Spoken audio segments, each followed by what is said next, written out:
yung gusto nila.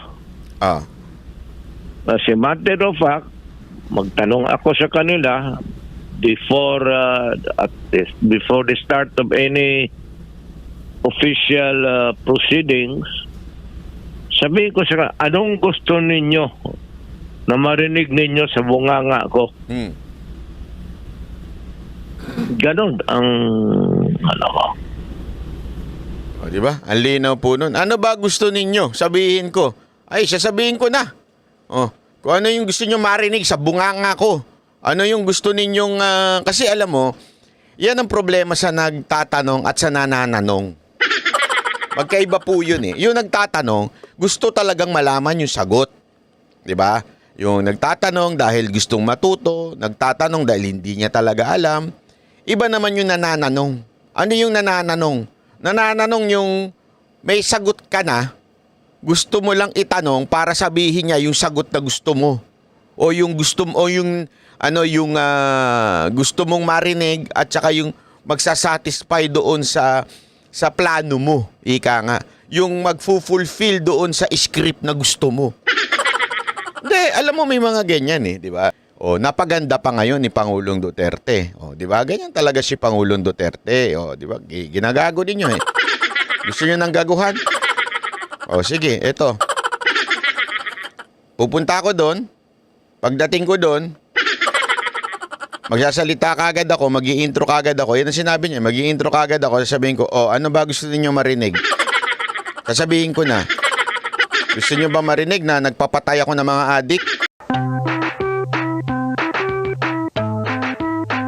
Sa politika dahil si Pangulong Duterte. Naku po, ang tindi ng mga binitawan niya po patungkol ho dito sa Kamara at ang pag-iimbestiga nitong mga congressman natin.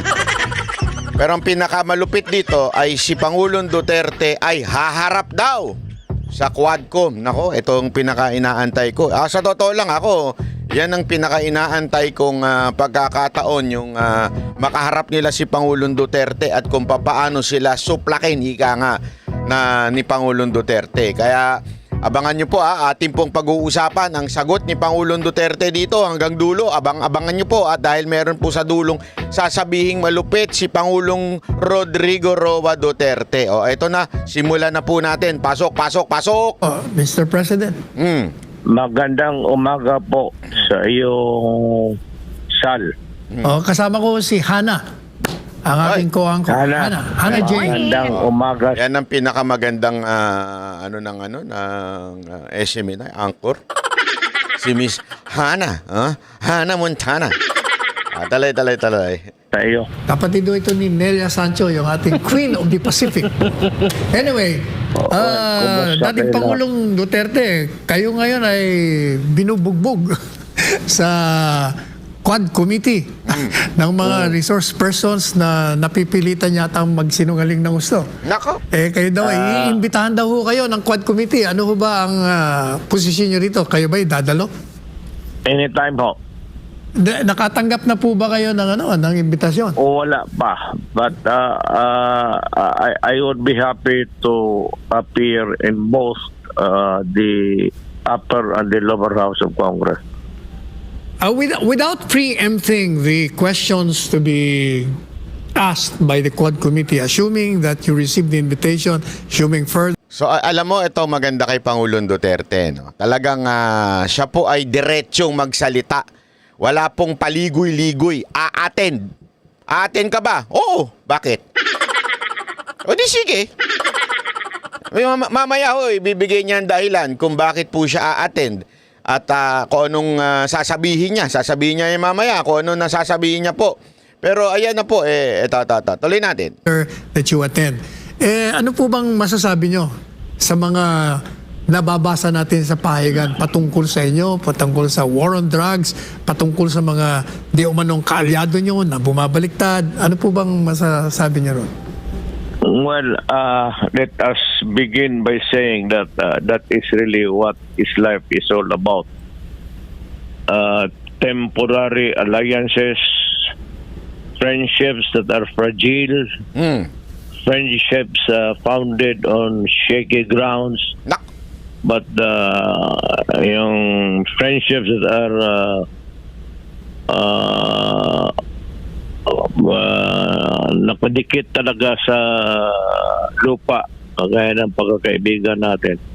There are so many kinds of Totoo naman, di ba mga kababayan? Totoo naman yan. Sa politika, alam nyo, na-experience po namin yan. Yung mabait sa'yo dahil malapit ka sa presidente, nung dati siya'y presidente, pero nung ikaw ay wala na si presidente, ay grabe ho, yung mga animal.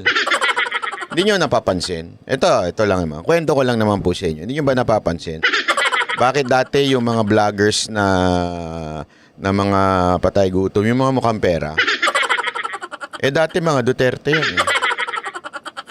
Oo, totoo, di ba? Yung mga vloggers na yan, dati naman yan, puri ng puri sa Duterte. Kahit yung mga congressman, meron nga dyan yung gusto niya pang gawing model ang war on drugs. Ika nga. Di ba? Sa buong mundo daw. Pero ngayon, kasama ho dyan sa mga tumutuligsa at bumabatikos sa ating presidente. Actually, hindi lang pagbatikos. Okay nga lang sana kung pagbatikos eh. Kaya lang paninira na ho yung ginagawa eh. Ano talaga marami. Kahit naman yung ibang mga vlogger, meron niya ako isang kilalang vlogger na abogado eh. Dati pumupuri-puri pa yun eh. As in pumupuri-puri pa. Nung wala na si Pangulong Duterte at saka yung kanyang kamag-anak, ewan ko kung tito ba yun? Alam naman natin, medyo nasa ibang panig. Ngayon, kumakabanan kay Duterte tsaka sa anak niya. Akala mo may alam. Hindi, yun na sana eh. Alam mo, walang problema kung magkomento ka ng di maganda. Sana kung may alam ka. Wala ka namang alam eh. Di ba, magtulpo ka na lang. Hindi, meron yan. Ang abogadong anti-tulpo. Yung pinanganak para batikusin si tulpo. Tapos, nangyari doon sa animal na yun. Doon siya nangyari doon sa animal na yun. Nakasuhan na ilang beses ni Tulpo. Kaya medyo humina-hinay siya kay Tulpo ng konti. Kapiraso lang naman. Tapos, ngayon, ang pinag-aanuhan niya, ang mga Duterte na. Hindi, dati naman, di naman niya laman yung mga Duterte. Pili lang yung mga binabanata niya mga Duterte. Ngayon, todo-todo na. Kasi nga po, walang bayag eh. Diba? Hindi na kaya si Tulpo. Siguro, dahil nakikita niya, naku, 3 na itong pupuntang Tulpo. Kung kilala niyo yung abogado na yan, isulat niyo yung pangalan. Hindi ko nababanggitin kasi wala naman nanonood na masyado dyan eh.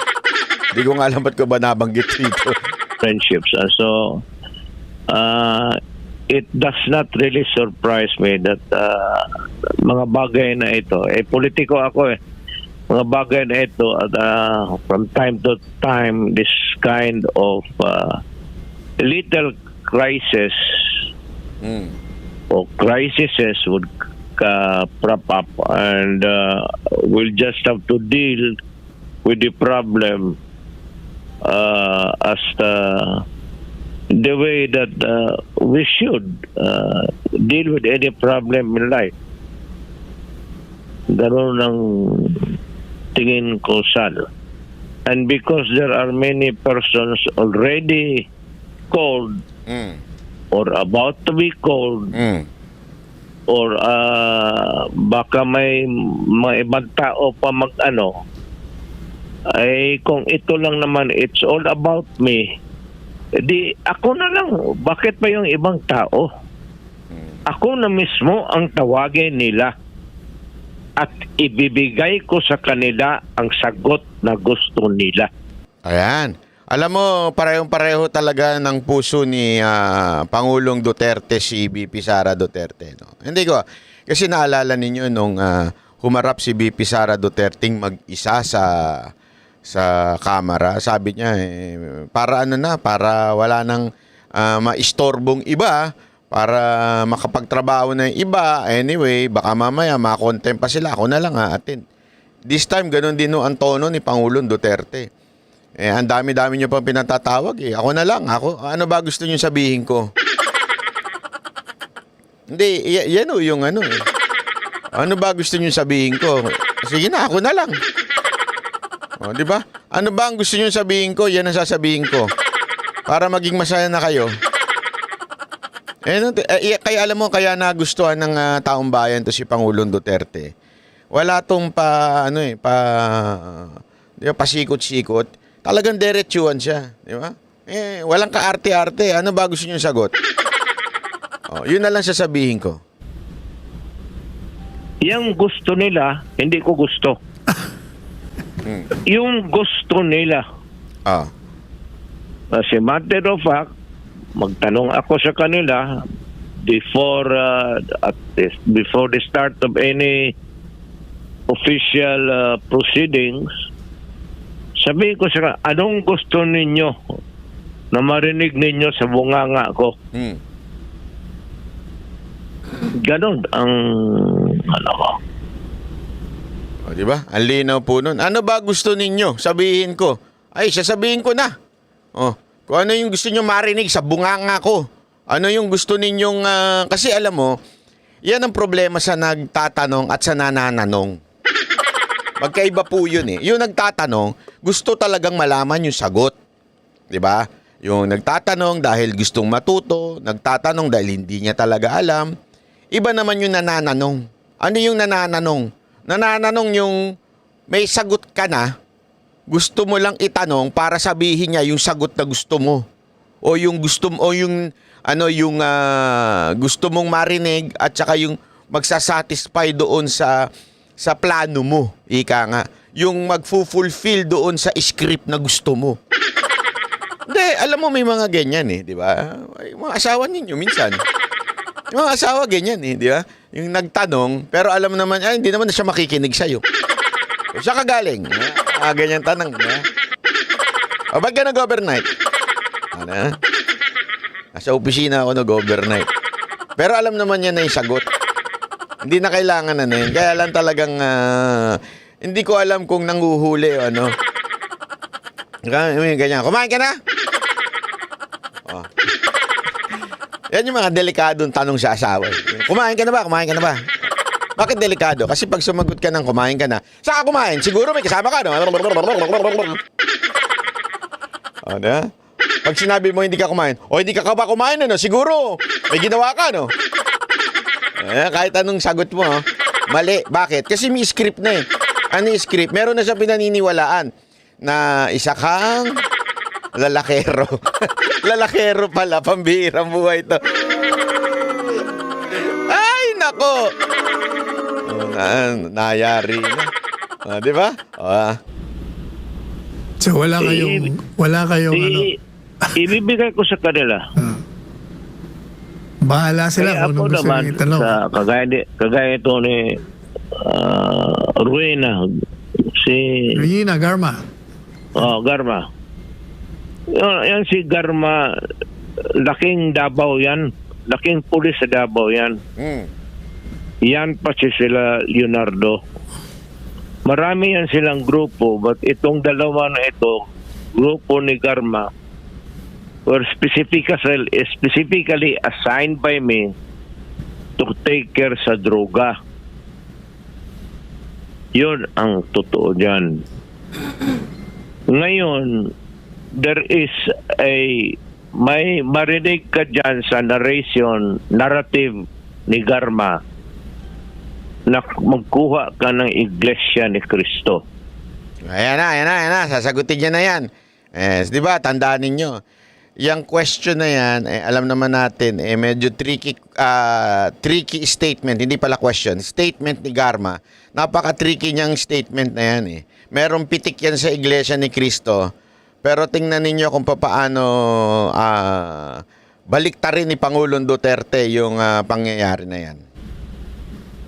Alam mo ba, Sal, kung bakit? Bakit? Bakit to? Alam mo bakit? Because ang Iglesia ni Cristo, may tiwala ako at alam kong may ipapatrabaho ako pati pera.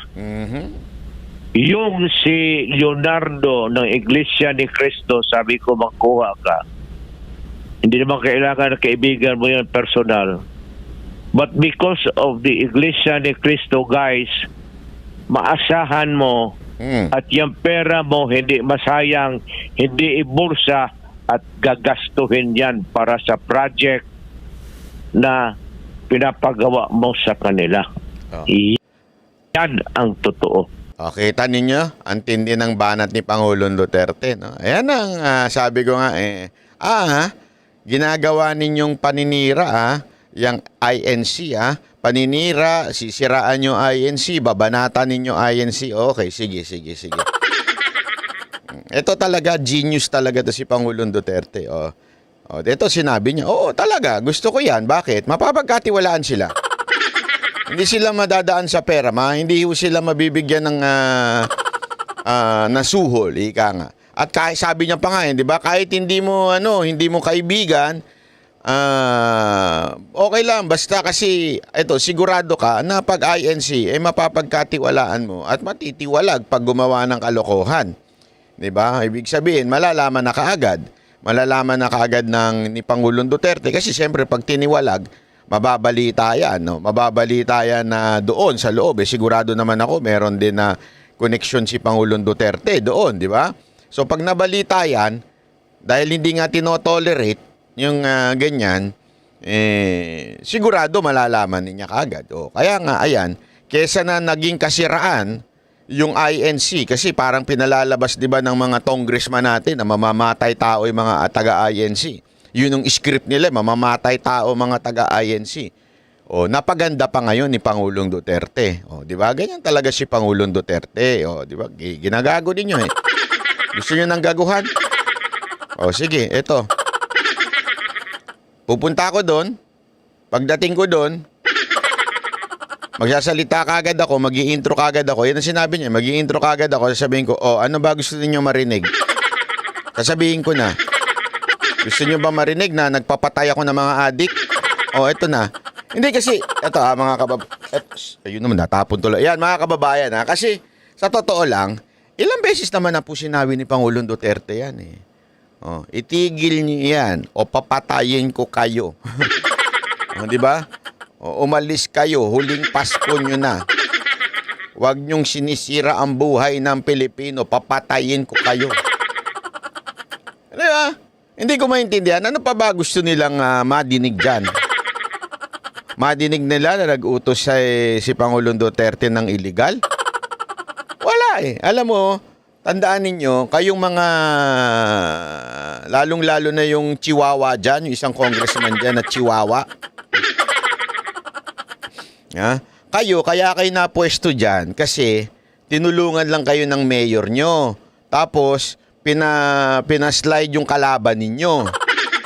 Diba? Yun naman talaga ang totoo. Kaya kayo naging congressman. Yung iba naman dyan, kaya kayo naging congressman dahil may sarili kayong church. Ginamit nyo yung church nyo. Di kaya kinausap nyo yung ibang church. Bishop ako ha. Suportahan nyo ko. Diba? Nagmamalinis ako. Malinis ako. Diba? Yung iba naman, napunta dyan sa Congress dahil sa, mahirap ako, nagta-tricycle ako, ha? Kita nyo naman tong suot ko, tsinelas to, Spartan lang. Talagang Spartan. Meron pa ba Spartan ngayon? Spartan lang tong tsinelas ko. Diba? Tas, ano na ngayon? Yung mga tiga 50,000 na sapatos. Grabe yun, ano? Ano kayang nagagawa ng mga tig 50,000 na sapatos? Ako napapaisip lang ako, yung 50,000 kaya na sapatos, pag sinuot mo yun, tatangkad ka? Matatanggal yung mga toxic sa katawan mo? Parang hindi eh. Kasi itsura pa lang niya, mukha ng toxic eh. Hindi, totoo naman, di ba? Tsaka yung pag-uugali niya, ang toxic. Bakit hindi natanggal? Alam mo, maganda, madam, ko sa'yo, magsuot ka na lang Spartan, lagyan mo ng sibuyas sa ilalim. Hindi, sa ibabaw pala. Para pag sinuot mo, matanggal yung toxic sa katawan mo. Malay mo, magbago ugali mong bulok. Madaling sabi, Mr. President, yung pong pinondohan ninyo yung war on drugs, hindi yung magbibigay ng pera sa mga pulis na pumatay na gaya ng sinasabi ng mga kalaban nyo. Walang pulis na papasok sa ganun. walang gagong pulis na papasok ng makukulong sila. Nagigets ninyo yung sinasabi ni Pangulong Duterte? Kaya nga, alam mo, mautak to si Pangulong Duterte. Magaling talaga eh. Hindi mo pwedeng utusan ng pulis at sabihin mo, bibigyan mo. Para mong ginawang tirador, ika nga. Para mong ginawang, alam mo yun, mamamatay tao. Even if ako ang nag-utos sa'yo, inutusan kita bilang pulis. Ako, presidente. Alam naman ng pulis yun. Alam ng pulis na sila ho ay makakasuhan.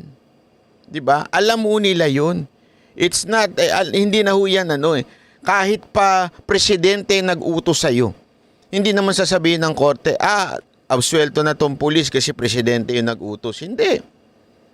Pagdating sa husgado niyan, ikaw pa rin ang mananagot. At alam mo naman, alam ng pulis yan, alam niyo ho ba?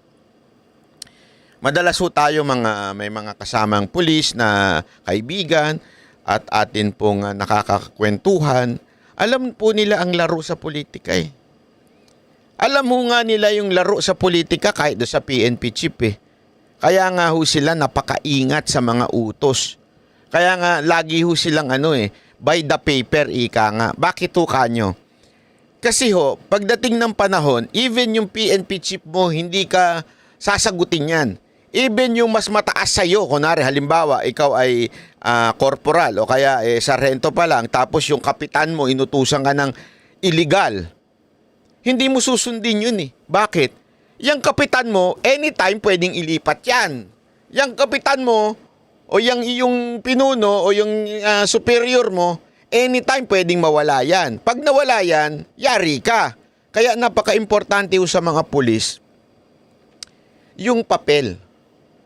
Yung talagang papers na order, kaya nga may letter order, may mission order, para assignment, nakasulat talaga.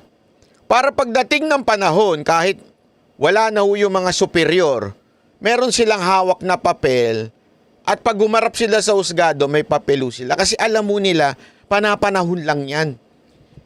Even if iutos ng PNP chief, hindi nila susundin kung ito po ay sa tingin nila illegal. Tandaan nyo ho yan. Lalo na yung mga ganyan, yung personalan. Iba ho yung kunwari, yung katulad ng ginawa sa kay OJC, kasi pangkalahatan yun. Alam no mga nasa baba, medyo hindi na sila masisili, pero kita nyo, nagtatago pa nga rin sila, di ba? Nakatakip pa rin ang mga mukha nila, wala pang patch para mahirapan silang kasuhan. Ganun ho sila eh. Pero gayon pa man, ito, tingnan ninyo Pag personalan, ibig sabihin, patayin mo si ganito. Kasi addict yan, drug lord yan, patayin mo si ganire. Tandaan nyo, may tao na involved. Pag napatay yan, may kamag-anak yan. Pag nagdemanda yan, ang liit lang nung mga ididemanda niya, ibig sabihin, sino? Yung head doon. At saka yung mga nasa operatives. So, ang dali hong kahit ba sabihin nating matagal ang sistema sa atin, mahirap ang hustisya sa atin, pero yan po ang kinakatakutan ng mga pulis. Yung masuspende at magkakaso. Alam niyo ho ba yan? Kasi nawawala yung pension, nawawala yung... Marami ho sa mga nasa baba. Pagka nawalan ka ng trabaho, o nasuspende ka, wala kang sahod. Nakasalalay ho sila sa sahod. Kaya nga mga kababayan, hindi ho biro ho yan. Hindi ho biro, kaya nga sinasabi ni Pangulong Duterte, ako mag-uutos? Hindi ho susunod ang pulis kahit akong presidente. Kaya nga parati niyang utos sa mga pulis ay gawin nyo trabaho ninyo. Susuportahan ko kayo, sinuportahan ko ng sahod, tinaasan ng sahod, lahat ho ng pulis. Ito hindi ho particular na operatives lang o yung mga itinalaga lang niya sa war on drugs. Lahat po ito. Dinoble ang sahod, inayos.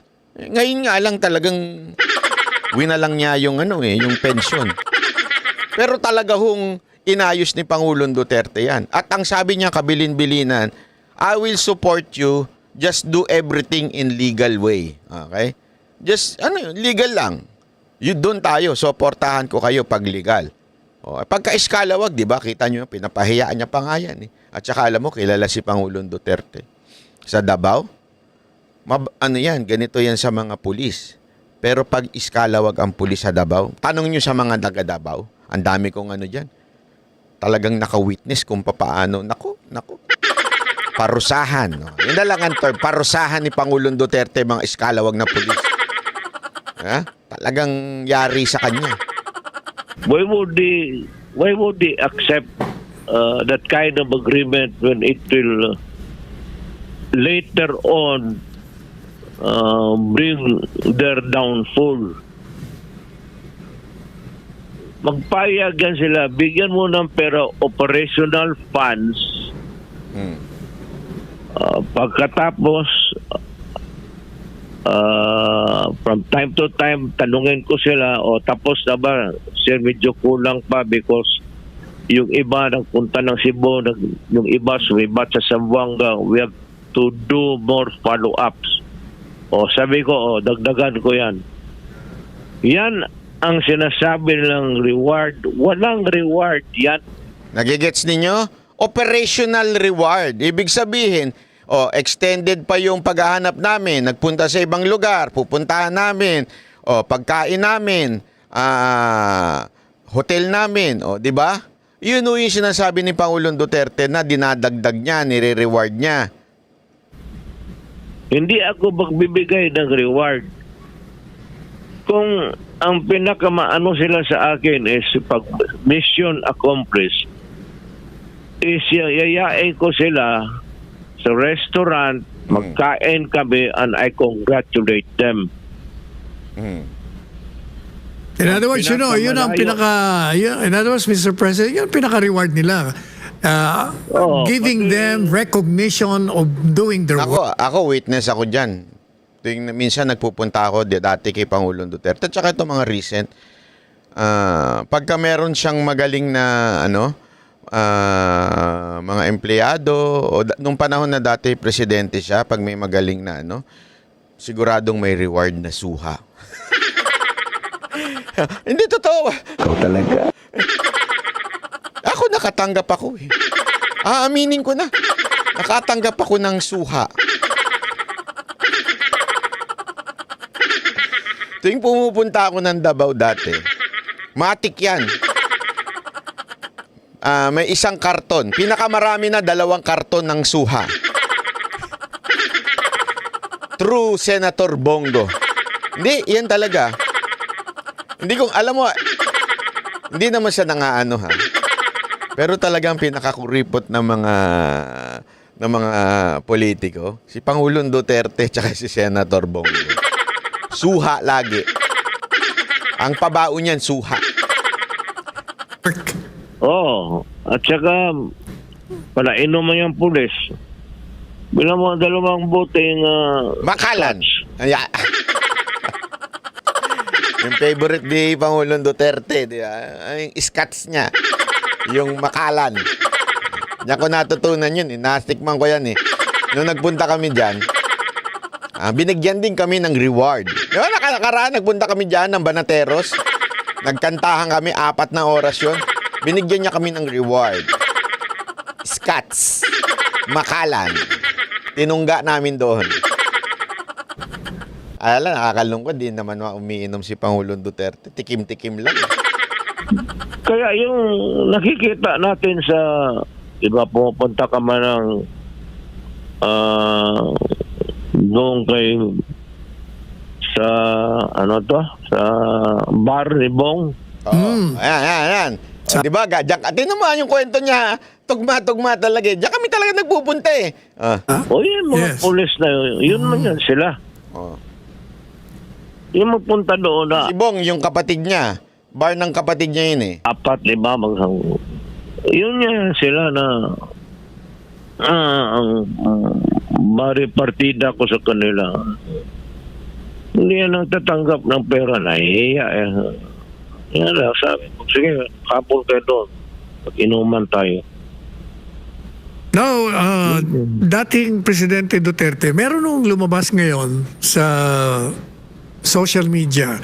Inilalabas nila yung sinabi ninyo, siguro mga ilang linggo pa lang kayo na naging presidente o ilang buwan pa lang, kung saan kino-quote kayo. Ang sabi niya ron, bibigyan nyo ng 3 milyon ang sino mang makahuli o makapatay sa mga drug lords. No. Kinukot, ano raw bang, yun ang ginagamit nila na nagpapatunay, kita mo, umaalok siya ng 3 milyon para makahuli ang sabi ko naman, sabi ko, alok yun siguro sa mga tao, hindi sa mga pulis, kasi yung pulis, trabaho nila yun eh. Kung baga, magbigay ka ng impormasyon sa mga yan. Ito, binibigyan ko sila ng operational funds. Pero ito talaga ang order ko sa kanila. Nagtuturo ako ng criminal law, pati criminal procedure sa Police Academy dito. Go out and hunt for them. This is a recorded history na ito, pabalik-balik na ito. You can, as a matter of fact, you can replay it and replay it again. Fixture na ito. Hanapin mo at arestuhin ninyo kung saan ninyo. Bring them to me. Pero pagka lumaban, Patayin at nyo. nakita ninyo na ang sarili niyong buhay ay mapalagay sa alanganin, patayin ninyo kasi ayaw kong makita ang pulis ko na ang mamatay kaysa kriminal. Ito, excuse me po.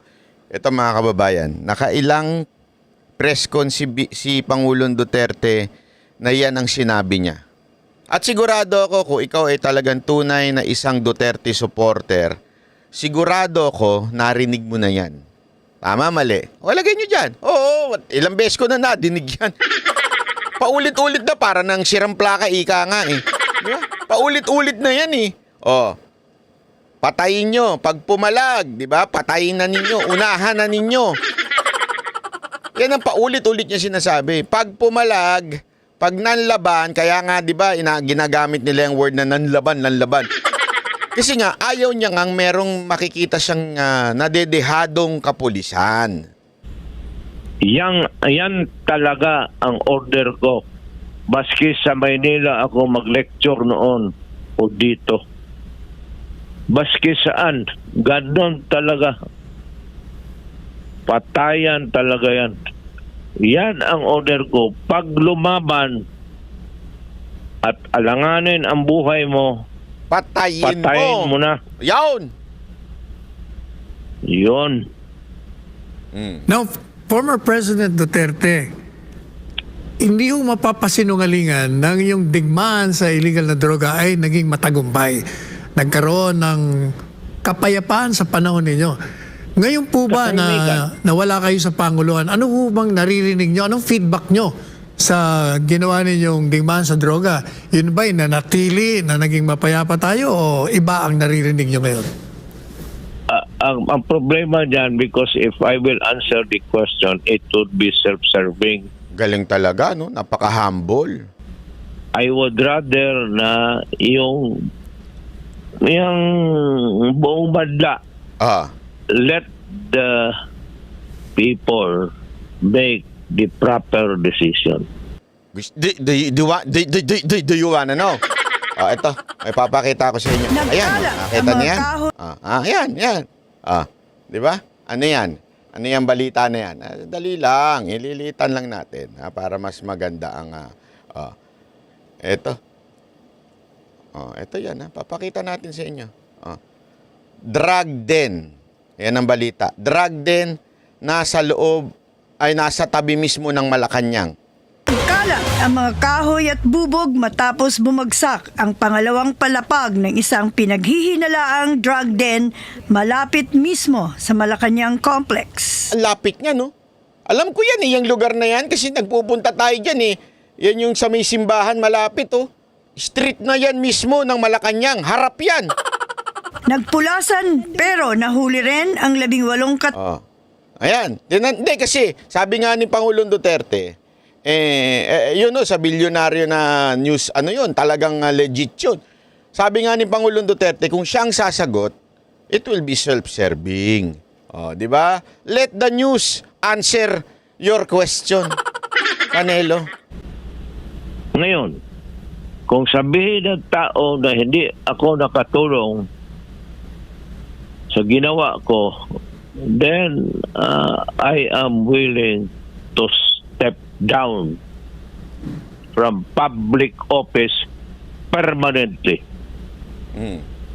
Kung wala namang silbi yung ginawa ko, at yung lahat na namatay, at gumana naman yung there was a time na maski saan ka magpunta dito sa Pilipinas, wala namang gumagalaw sa iyo. Kasi nga, wala na yung mga gago. Pero hindi ko sinasabi na sinadya ko pinatay. Kung sabi ko nga sa mga sundalo, give them the chance to fight, so that if they fight, then we would be justified in killing them, and that is one problem solved for the day.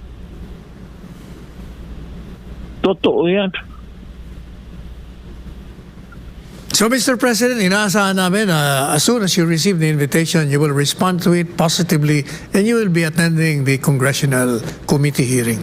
Of course, it's an institution of government. So, hindi naman ako presidente. I'm just an ordinary man, a plain citizen. And maybe because of past actuations, I was president, they might want me to clarify, answer, or explain, or whatever. I'm ready for that. Okay, maganda ho yan. Napakagandang event. Hindi ako atras ng sagutin ko sila lahat. Aasahan po ng taong bayan ang inyong pagdalo. These are exciting times. At marami akong sabihin sa taong bayan. Nako po, patay.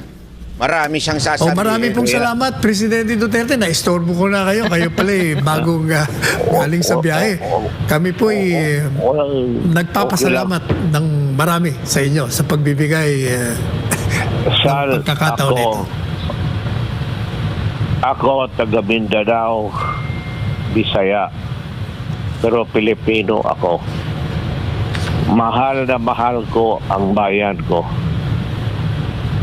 Anybody, narinig mo na yan several times when I was mayor and president, I repeated and repeated it 1,000 times already. Alam na ng taong bayan. Oo nga eh. Actually, whoever wants to destroy my country, I will kill. and if you will really destroy it, then I will be there to kill you. Grabe. Okay. Yan ang ipagbilin ko sa tao. Alam nyo mga kababayan, kabisado na natin yan. Meron pa kang ginawang mga meme yan. Di ko maintindihan bakit hindi alam nitong mga animal na congressman na ito. Talagang ginagawa nila ng istorya etong si Pangulong Duterte para talaga namang, alam mo na, syempre, palabasing masama. Kayo na lang mga kababayan. Ito na lang para na lang sa mga kababayan natin na nanonood dyan. Anong gusto ninyong sitwasyon? Sitwasyon noon o sitwasyon ngayon? Pagdating sa safety, ilagay nyo comment nyo dyan. Kayo na ho mag-comment. Anong mas gusto ninyo? Yung panahon noon o panahon ngayon? Anong mas safe? Panahon noon o panahon ngayon? Ano ang mas kampante kayo? Panahon noon o panahon ngayon? 'Di ba? Anong klase ang gusto ninyong paglaban sa droga? Panahon noon o panahon ngayon? Panahon noon, natakot ang mga durugista, takot ang mga drug lord, takot ang mga kriminal, o panahon ngayon na malapit sila sa Malacanang. Hindi nga ako sure kung malapit lang. Hindi, nakita natin sa video, di ba? Malay natin kung baka mamaya meron na mismo doon sa... Kayo na ho ang sumagot, mga kababayan, di ba? Yun lamang po,